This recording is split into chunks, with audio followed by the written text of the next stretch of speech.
What we've got here is failure to communicate. Some men you just can't reach.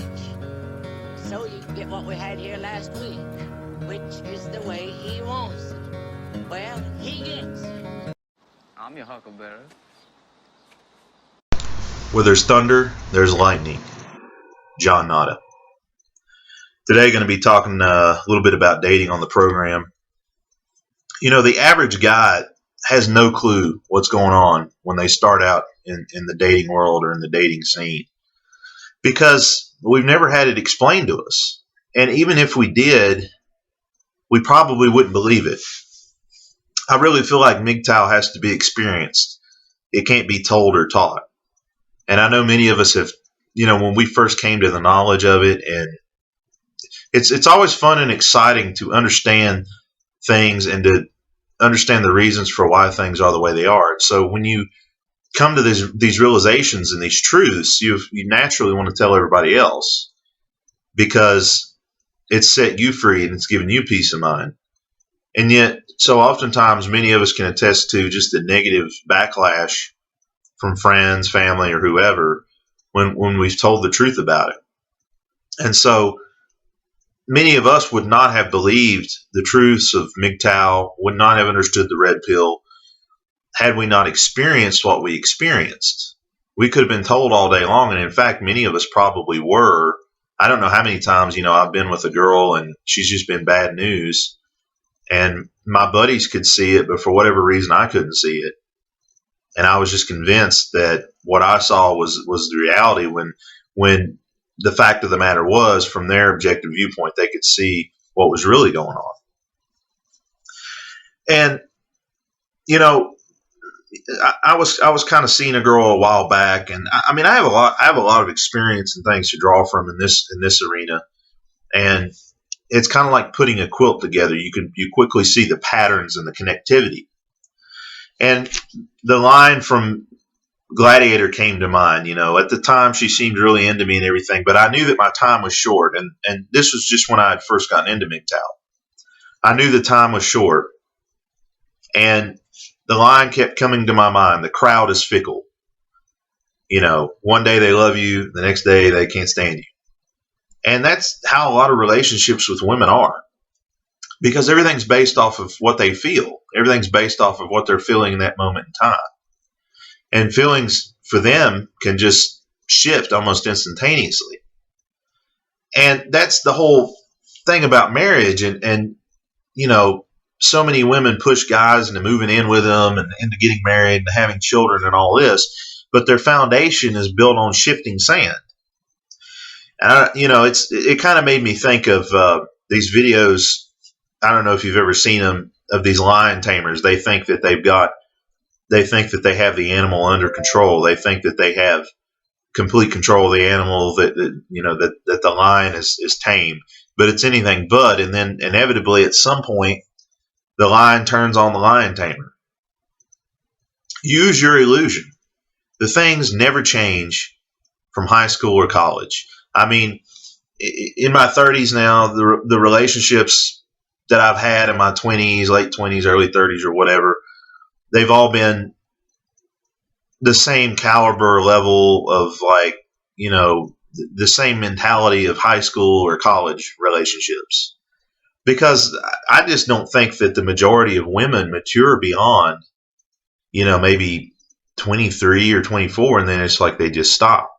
So you have a 30-year-old woman or a late 20s woman that's still almost in like a high school or a college mindset. And the thing that MGTOW has saved me from, and has saved many guys from, is just the time wasting. It's unbelievable the amount of things that a guy can get done and accomplish when he doesn't have this dead weight around his neck, busting his balls over this, that, or the other. You don't contact me enough. We don't go out enough. We don't, all this stuff. And just the amount of emotional energy and time that's put into trying to figure out what's going on, trying to be the glue that holds the relationship together. Because the majority of women today don't put any effort into anything. I mean, they don't even put any effort into their appearance anymore.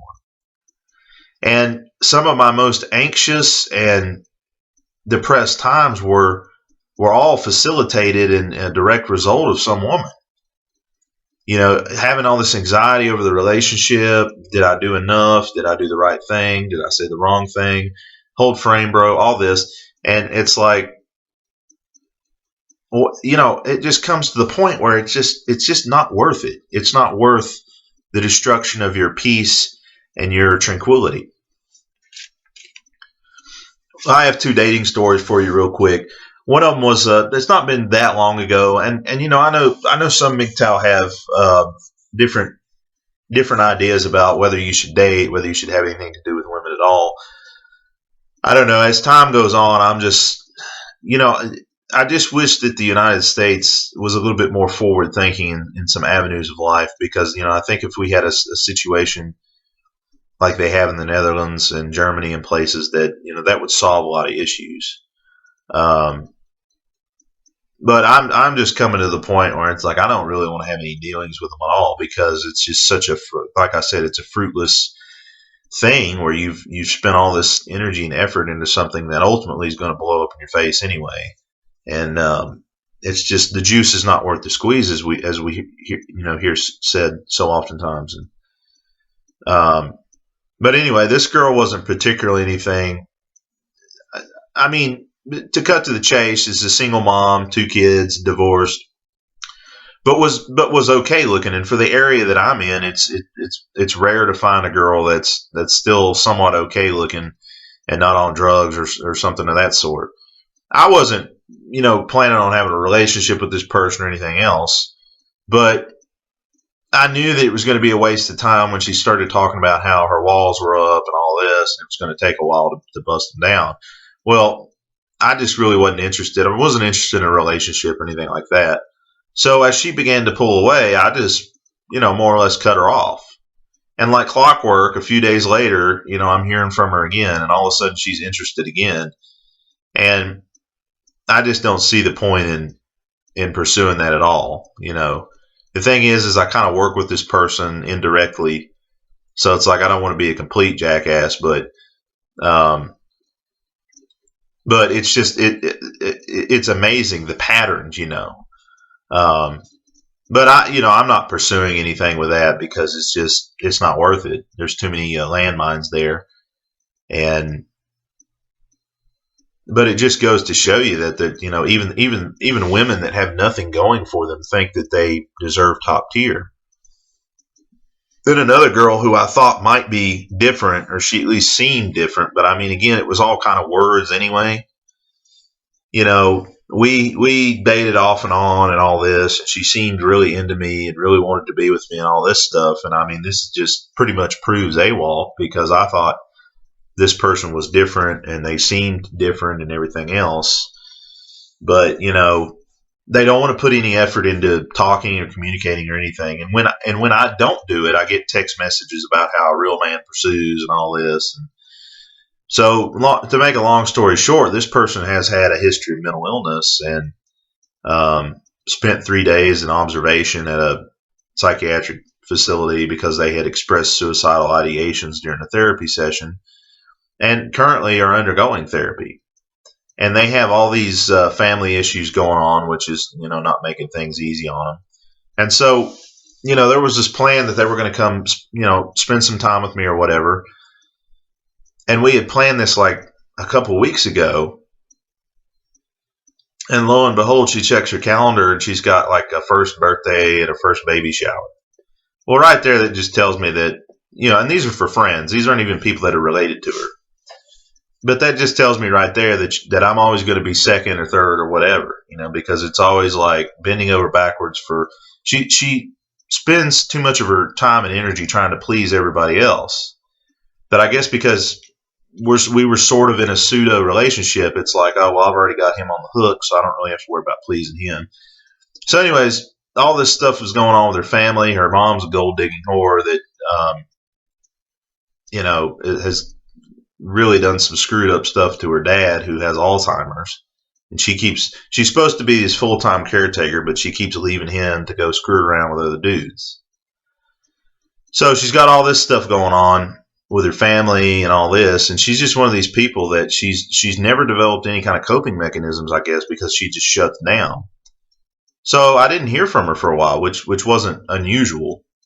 But later that night, I tried to call or text her to see if she was doing all right, and didn't get any answer.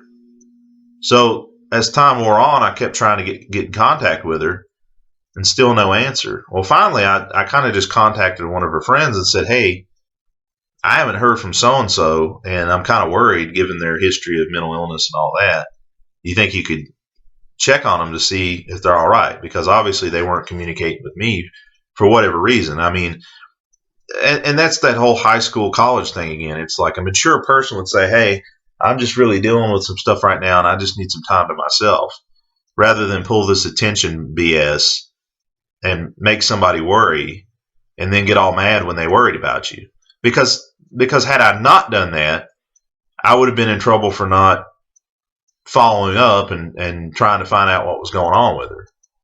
You know, it would have been, oh, well, you don't care. But then when I actually care, and this is the sad thing about society and American culture at large, is if somebody actually gives two shits about somebody else and you know, does something to show that, it's become creepy and weird in America.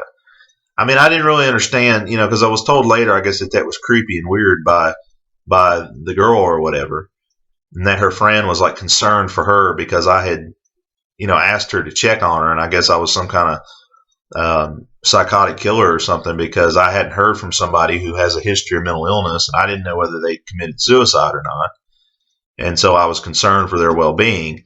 That's creepy and weird. In America, if you care about somebody or you care about somebody's well-being or whatever, that's creepy and weird. And that's part of the reason why this country is in the state that it's in, because nobody really gives a shit about anybody else. But I just want you to know, if you show any concern or care for anybody, or you act with any kind of empathy or act in any way, shape, or form that might be misconstrued as being a decent human being, you're creepy and weird. Don't do that. So it's just, you know, and that's the thing. It's like when I just ignored the hell out of her and went on about my business, you know, I was the bad guy.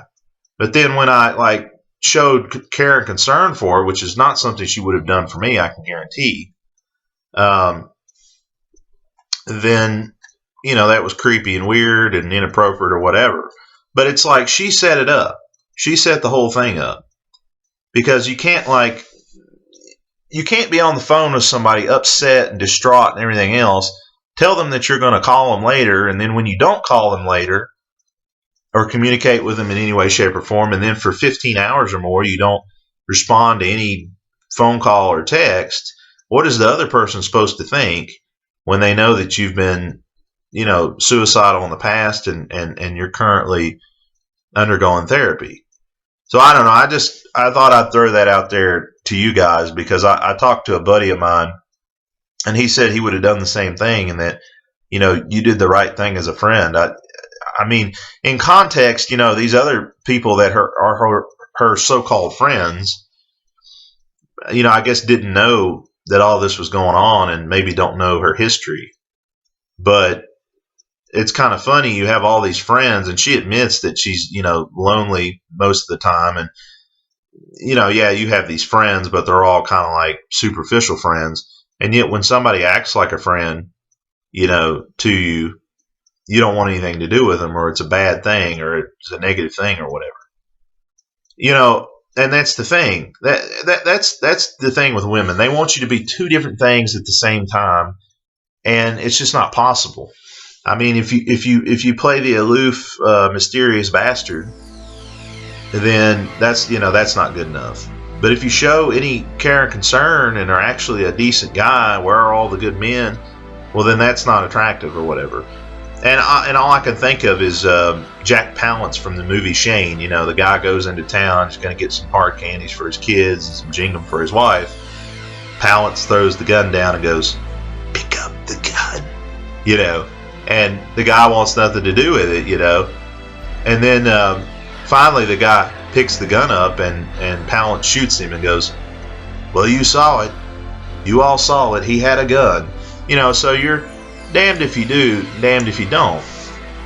And it's just to the point where it's just not worth it. I mean, there's no reliability or honor and loyalty, or just words completely lost on these people, and it's just straight up nothing but solipsism.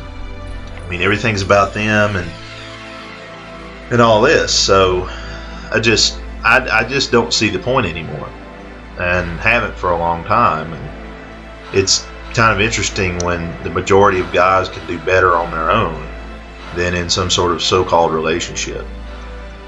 Because I've never understood how, supposedly there's all this love and support and everything else, but it seems to me like you're just more or less raising an adult child, and you're trying to placate their needs constantly and trying to keep them happy. And like a child, nothing makes them happy for any period of time.